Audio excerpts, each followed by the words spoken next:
Mom told me to leave in the middle of holiday lunch. No warning, no argument, just a cold command delivered between clinking silverware and those polite, suffocating smiles families wear when they're pretending everything is normal. One moment I was passing the cornbread basket, and the next she was telling me to stop depending on the family, as if I hadn't been the one quietly paying for nearly everything that kept that same family standing for years. The entire dining room went still. No one defended me. Not my father, not my brothers, not even the cousins who'd crashed the meal without bringing so much as a dessert. And in that thick, stunned silence, something inside me shifted. Not in anger, in clarity. Because if they truly believed I relied on them, then they were about to learn just how wrong they'd been and what that mistake would cost. I didn't leave the house right away. I just sat there for a moment, letting the warm light of my parents' Austin, Texas dining room wash over me the way it used to when I was a kid, before I understood that warmth was only a disguise for what lived underneath. From the outside, the Russo family looked picture perfect. A carved turkey, a beautifully decorated home, laughter that sounded real if you didn't listen too closely. But if you grew up inside these walls, you learned every crack in the paint, every shift in tone, every silence that meant more than the words that came before it. My name is Adriana Russo. I'm 42 years old, and for most of my life, I believed that if I worked hard enough, showed up enough, carried enough, then maybe, just maybe, I'd finally earn a place at that table that didn't feel conditional.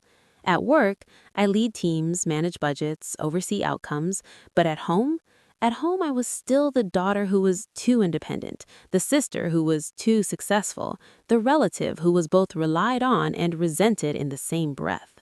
My mother, Linda, had always been the emotional thermostat of the house. If she was warm, everyone else relaxed. If she turned cold, which she did often, everyone tightened. Today, she was ice. My father, Robert, stared down at his plate like it contained answers to a test he hadn't studied for, nudging his green beans around as though arranging them might build a shield. My older brother, Mark, pretended to scroll his phone, though the screen was black. And my younger brother, Evan, hid a smirk behind his wine glass, half amused, half satisfied, like this was a show he'd been waiting years to watch. It wasn't lost on me that all of them, every single one, had benefited from me quietly, consistently, endlessly. When Mark had legal trouble in his 20s, who bailed him out? I did. When Evan couldn't cover his daughter Brooke's private school tuition, who stepped in for 2 straight years? I did. When my parents' property taxes, medical bills, utilities, and even grocery expenses kept rising, I covered them without question, without a fight, without expecting anything except the bare minimum of gratitude. But gratitude had apparently been too much to ask for. Growing up, my mother used to say, "Strong women carry the family on their backs." What she never said, but lived every day, was that only one woman was expected to do that, and that woman was me.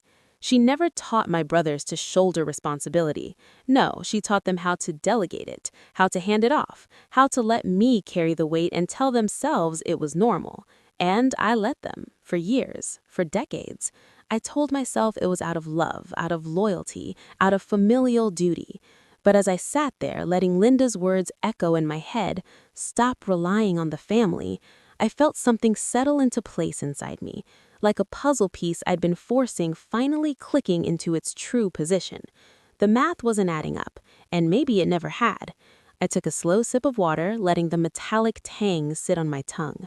Around me, the room restarted in uneven bursts, forced chatter, strained jokes, utensils tapping ceramic too quickly. Everyone was desperate to pretend nothing had happened, but something had, something irreversible. And as I watched them avoid my eyes studiously, almost comically, I realized this wasn't the beginning of a collapse, it was the beginning of truth. The rest of the lunch felt like waiting for a storm everyone had agreed not to acknowledge.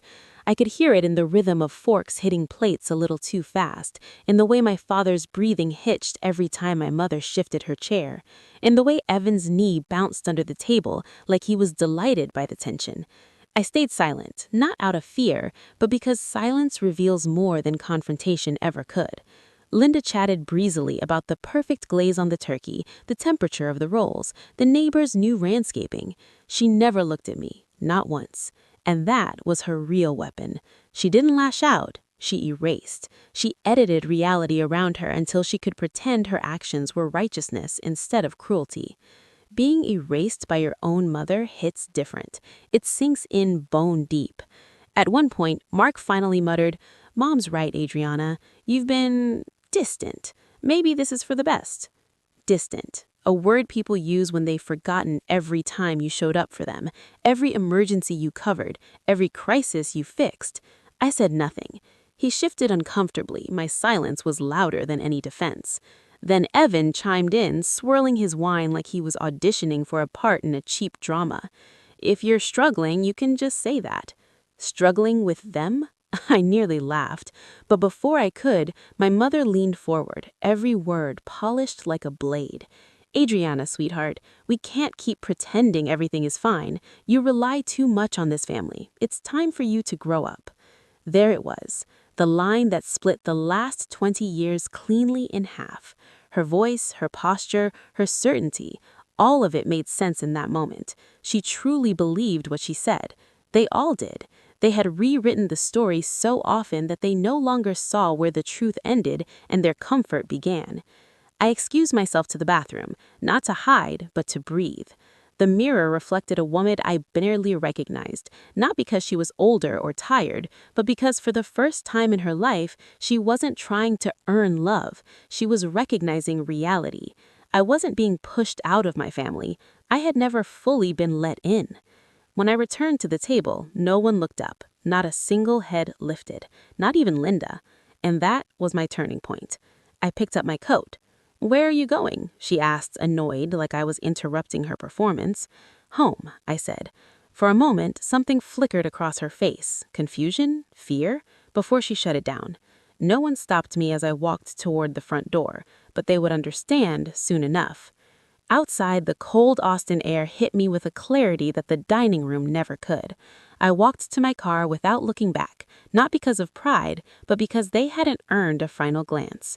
They had taken and taken, believing I had nowhere else to go. They were wrong. By the time I reached my apartment downtown, numbness had dissolved into something quieter, sharper, resolute. Not fueled by anger, fueled by truth. I set my purse down, closed the door, and let the silence settle around me. My home had always been my refuge, but now it felt like the beginning of something new, something long overdue. I didn't cry, I didn't rant. I walked into my bedroom, pulled out a suitcase, and began to pack. Not because I was leaving town, because I needed a physical marker of change. Folding clothes became symbolic. Every shirt, every pair of jeans, every sweater was a line drawn. I choose me. When I finished, I set the suitcase aside and opened my laptop. The cold glow lit the room. One by one, I opened the tabs I had avoided for years, utilities I paid for my parents, maintenance for their house, tuition support for Brooke, repairs for Mark's car, medical bills, property fees. Seeing the totals laid out like that was like watching my entire adulthood translated into dollar signs. Simple, undeniable. I hovered over the auto-pay toggle. Then I canceled it. Not out of spite, out of necessity. They told me to stop relying on the family, so I did. The cabin came next, the one in the Texas Hill Country that my family loved to brag about but never invited me to for holidays. The one they treated as their private retreat while I quietly covered the gas, the water, the taxes, the repairs, the streaming services, even the internet they insisted they needed for emergencies, but mostly used to binge shows on weekends up there. My fingers moved steadily across the trackpad as I opened each account tied to that cabin. Click, cancel. Click, cancel. Click, cancel. Each confirmation email sounded in my inbox like a soft exhale I'd been holding for half my life, the quiet kind of release that isn't dramatic, but feels like a spine straightening. But the final thing I opened wasn't a utility bill. It was a folder labeled Property Transfer, Russo Cabin. Inside it sat the legal paperwork my attorney had drafted years ago when I transferred partial ownership to my parents because they said it made more sense for taxes. I didn't want to do it at the time, but my lawyer had insisted on a reversion clause, just in case.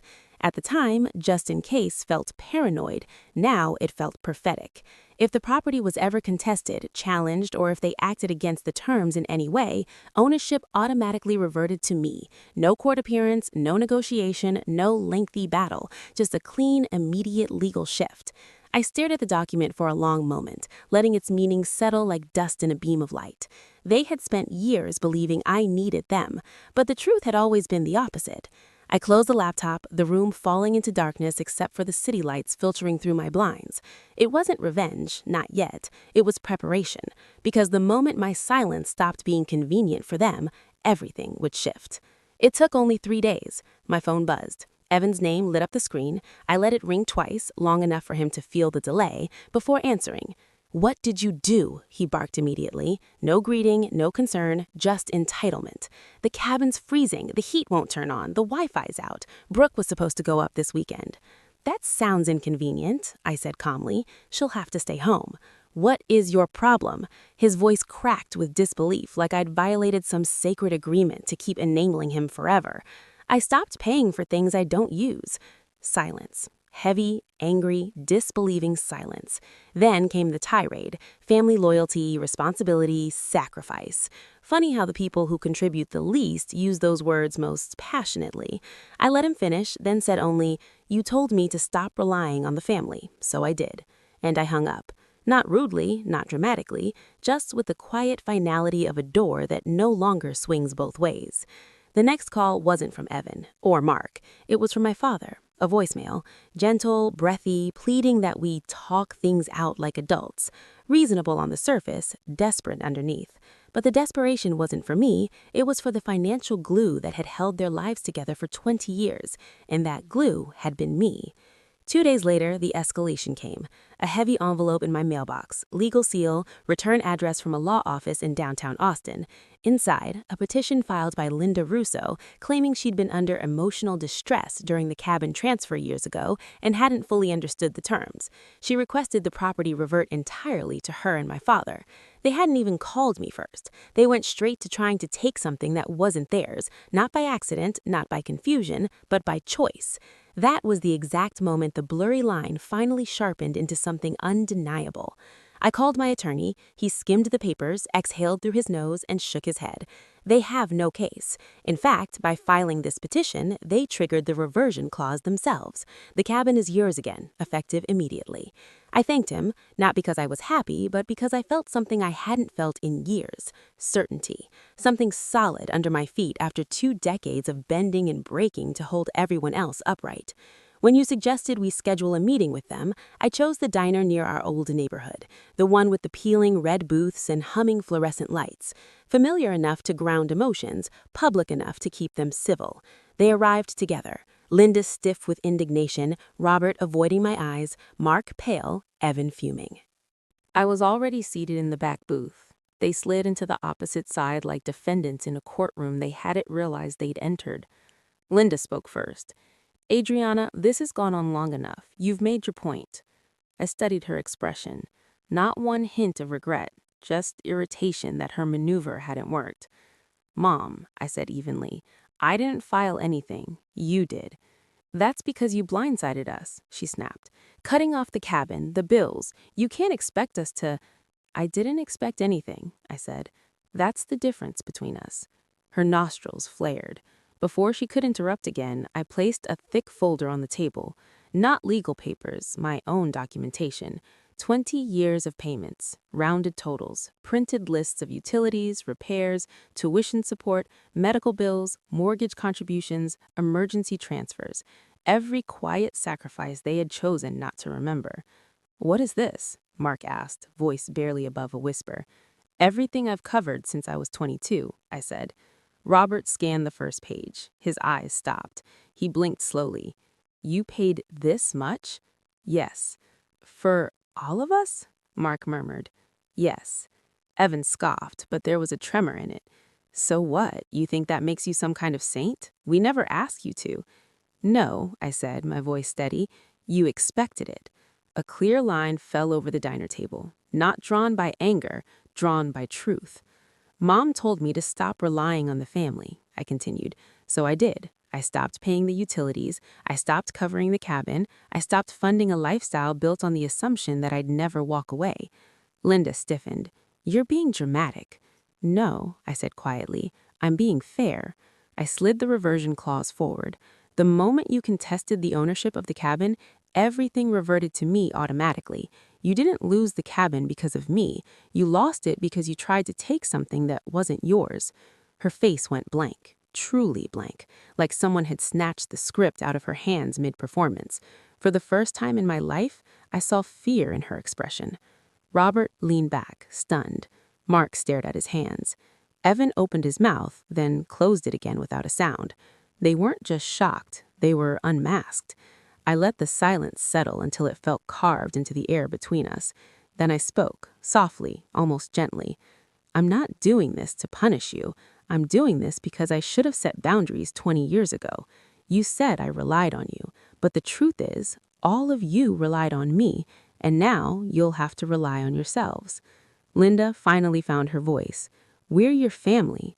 I know. I loved you like family. I supported you like family, but you didn't treat me like one. I stood, smoothing my coat, pulled a single dollar from my wallet, a symbolic inheritance mirroring how they'd treated my contributions, small, ignorable, undervalued. I set it in the middle of the table. That's all that remains, I said. Everything else I already gave, and you didn't even see it. No one moved. Adriana, my mother whispered, voice cracking. I paused just long enough to hear it, but I didn't turn back. Some stories don't need dramatic endings. They just need a door to close. The diner bell jingled behind me as I stepped outside. The cold evening air swept in around me, crisp and clean. And for the first time in my life, I didn't feel guilty for walking away. I felt free. The days that followed were quiet in a new way. Not the silence of being shut out, but the silence you earn when you finally tell the truth out loud. My apartment felt brighter. The morning sun left warm stripes across my kitchen counter, and for the first time in decades, I didn't wake up bracing myself for someone else's crisis. My lawyer finalized everything. The cabin was mine again, cleanly, legally, unquestionably. He asked if I wanted to file anything further, pursue damages, seek reimbursement. I didn't. Justice doesn't have to be loud to be real. A week later, my father sent a short email. No guilt, no sermons, just a line saying they were figuring things out. I hoped they were. Maybe losing the support they never acknowledged would force them to grow. As for me, I walked along Lady Bird Lake that weekend, the winter air stinging my cheeks. I felt lighter, not because I'd won, but because I'd finally put down a weight I was never meant to carry. I hadn't abandoned my family. I'd finally stopped abandoning myself. Maybe they'll understand that someday. Maybe they won't. But I've learned something invaluable. Boundaries aren't punishments. They are invitations for people to rise to the level of respect you've always given them. And if they can't, you walk forward anyway. My life is quieter now, steadier, finally, fully my own. If this story echoes something in your life, don't keep it inside. Like this video, subscribe to the channel, share it with friends, and drop a comment with what resonated most or what lessons you took from this story.